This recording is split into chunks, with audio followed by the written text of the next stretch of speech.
que quando ele diz assim, qualquer que olhar para uma mulher com intenção impura, porque o Senhor Jesus, ele sabia que o homem, além de ser esse ser composto de corpo, de alma ou espírito, ele é um ser que tem desejo. E ele não está proibindo desejar. Essa palavra epitomia, no aspecto negativo, fala de pensamentos ilícitos. Nesse trecho, o pastor Osiel Gomes explica o que Jesus quis dizer quando falou sobre o desejo no coração e mostra uma diferença que muita gente dentro da igreja ainda não compreende. Preste atenção até o final. E eu vou falar um assunto muito importante para a igreja esta noite.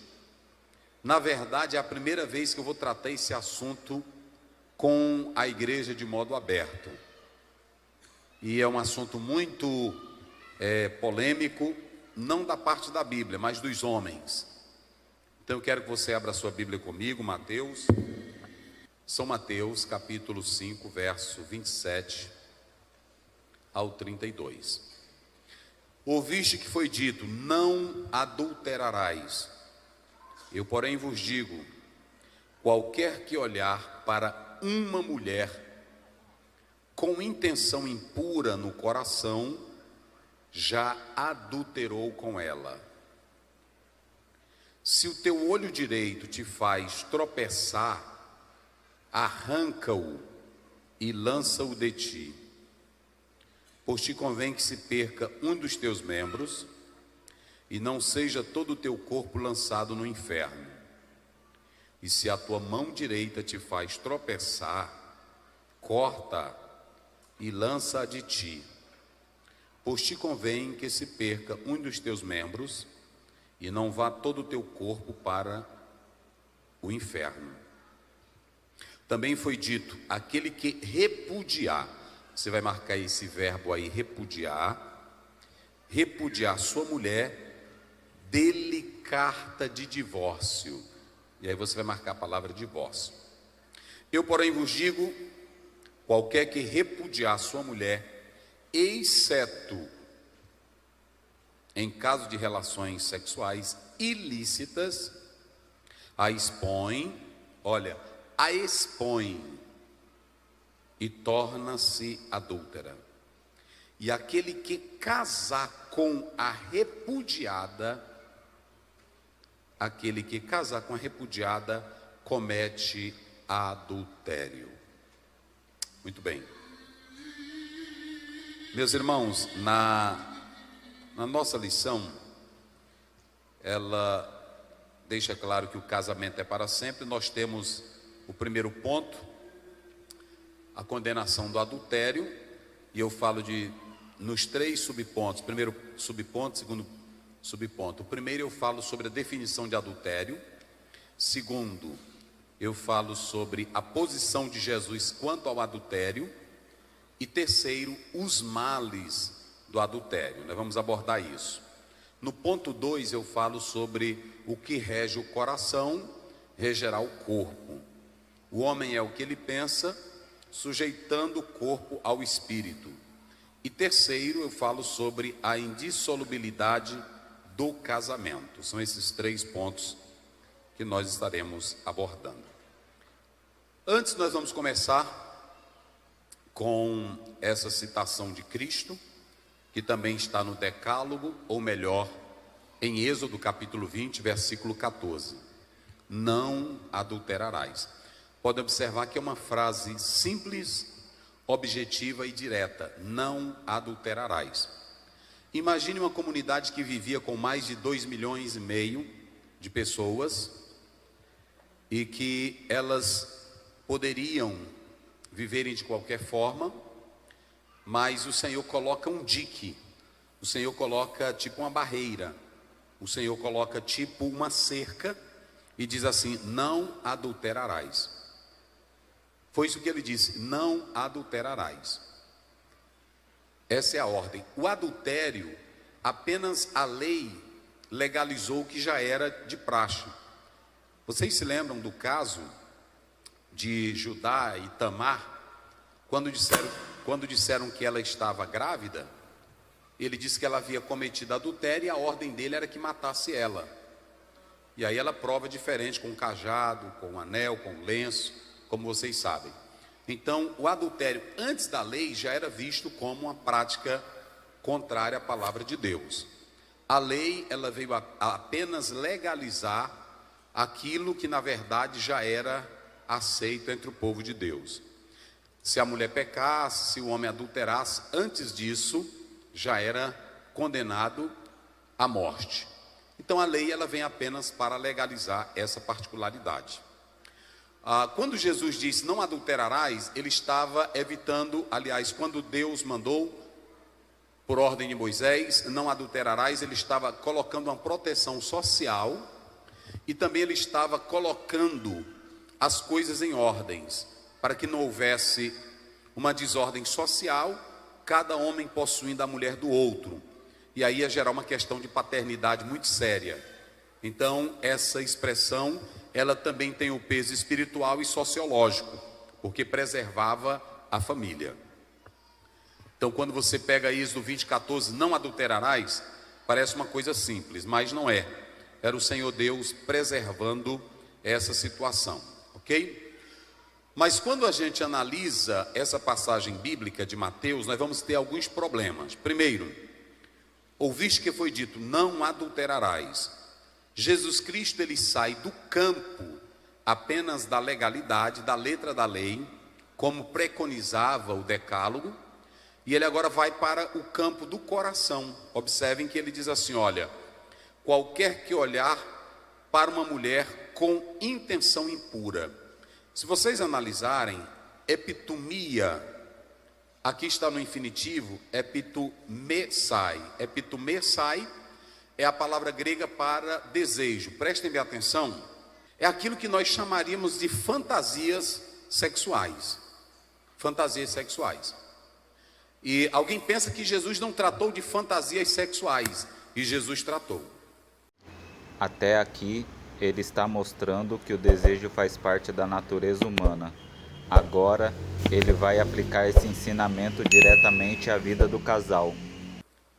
Só que aqui ele não está contrariando a fantasia sexual, porque o homem ter fantasia sexual com a esposa dele é de Deus. A mulher ter fantasia sexual com o marido dela é de Deus. O Espírito Santo não te dá fantasia sexual. O que te dá fantasia sexual? O corpo e a mente. Prestem bem atenção, para que vocês compreendam.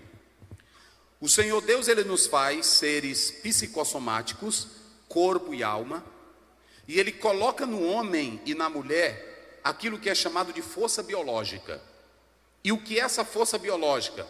Paulo vai chamar isso de fogo, em 1 Coríntios capítulo 7, quando ele diz assim, se ficarem sem fazer sexo, pode gerar um desejo descontrolado. Entenda que aqui Jesus está mostrando que ter fantasias sexuais dentro do relacionamento, legalizado pelo casamento, não tem nada de errado. E isso a mulher crente, a mulher de Deus, a mulher mais santa desse auditório, a que mais ora, ela deve nunca deixar morrer as fantasias sexuais para com o marido dela, porque senão o casamento não vai prestar. Oração não sustenta a vida sexual. A oração, observem bem, a oração é para melhorar você e para você ter comunhão com Deus. O que Deus te deu, o fantasiar, ouçam bem, o fantasiar da mulher para com o marido e do marido para com a mulher, quando ambos vivem dentro da fé com Deus, eles podem viver o melhor da vida a dois. Então, nunca pense você que é pecado, que a irmã não pode fantasiar. Eu sei que tem irmãs aqui de idade, mas toda irmã que é de idade aqui, todo senhor que é de idade que eu respeito, todos vocês já passaram por essa fase de desejos. O homem crente, pastores, auxiliares, como nós estamos aqui, eu que estou falando, nenhum dos senhores olham para a mulher de vocês e tem desejo por ela, porque ela é uma mulher de oração. Eita rapaz, aí vê a crente. Na hora que olha para essa véia, Não existe isso. Vou logo dizer para você. Não existe. Nunca tu vai sentir nada pela tua mulher. Diz, ei, profeta, faz essa véia. Quando o Espírito Santo pega ela, eu acho lindo. Você não vai para a cama com a sua mulher por isso. Você vai para a cama porque você tem o que Deus colocou, que é essa força biológica, que alguém chama de fogo, que alguém chama de energia. Essa força biológica os animais possuem. Só que os animais levam ela para o lado da brutalidade, porque os animais fazem sexo, mas não fazem amor. Eles têm o sexo só para um cio e também para a sobrevivência dele e a multiplicação da espécie, ok? Agora o homem é diferente. Deus coloca a força biológica, essa energia, o desejo sexual. Essa força biológica, você transforma ela em fantasias sexuais. Por exemplo, vem a força biológica para o sexo, mas com essa força biológica você imagina como você quer a sua mulher e a sua mulher imagina como ela quer o marido dela. Entenderam agora? Por exemplo, a irmã, ela tem que ser crente na igreja, mulher de Deus, ela tem que ser a serva do Senhor, a ungida do Senhor. Ela não pode vir para o culto com roupas sensuais, provocativas. Agora, dentro de casa, ela tem que saber que o marido dela pode ser o santo mais santo da terra, mas ele é carne. E quando a carne é carne, vocês se lembram que quando Adão estava no jardim, Deus falava com Adão no jardim do Éden? Quem me diz aí? Deus falava com Adão? Deus visitava Adão? E por que Adão se sentiu só, se Deus preenchia o espaço? Ora, se a presença de Deus é gloriosa, se a presença de Deus é majestosa, por que Adão se sente só? Tem coisas, olhem bem para mim para vocês entenderem, tem coisas que nunca é do campo etéreo, é do campo nosso. Por exemplo, comer feijão é do campo do céu ou é nosso? É por isso que Paulo diz que aquilo que entra pela boca, o próprio estômago faz o processo para digerir e lançar fora. Ok? Então, tem coisas que não são éticas. Quando eu falo de coisas que não são éticas, é que não tem poder de contaminar. A comida não tem poder de me contaminar. Uma Coca-Cola não tem o poder de me contaminar. Então, quando você olha para Gênesis 2,18, Deus disse assim: não é bom que o homem esteja. Ora, mas não tinha a glória de Deus lá no Éden? Não tinha a presença do Senhor no Éden? Não tinha a glória de Deus, o fogo? E como é que Adão se sente só? Ou seja, no campo da vida prazerosa, sexual, desejo do corpo, Deus não preenche. Isso é coisa que Ele já colocou em mim, colocou em você, e que nós temos que usar para o bem do nosso corpo e da nossa vida humana nesta terra. Então ouçam bem, essa epitomia, esse desejo, ele é errado quando alguém canaliza de modo diferente. Por exemplo, o irmão é casado, ele tem que ter as fantasias dele para com quem? Vamos lá, diga bem forte, para com quem? Aí, é quando tua esposa, meu filho. Aí se tu casou com ela, tu tá achando ela, meu Deus do céu, não estou mais. Pois tu pode dizer: Jesus, me ajuda, reaviva, porque é a minha mulher. A irmã também não pode descansar, que tem irmã que ela pensa que isso é pecado, e ela se esquece que o marido dela é carne. Ela dentro de casa, ela não bota uma roupa bacana, ela não chama a atenção do marido, ela não dá nem uma reboladinha dentro de casa para o maridinho dela. E aí ele fica com fome. Por que ele fica com fome? Porque ela, irmã, mulher, ela tem esse poder. Não é assim? Se essa mensagem falou com você, deixe seu comentário aqui embaixo e compartilhe esse vídeo com alguém que precisa ouvir essa palavra. Inscreva-se no canal para acompanhar os próximos ensinamentos.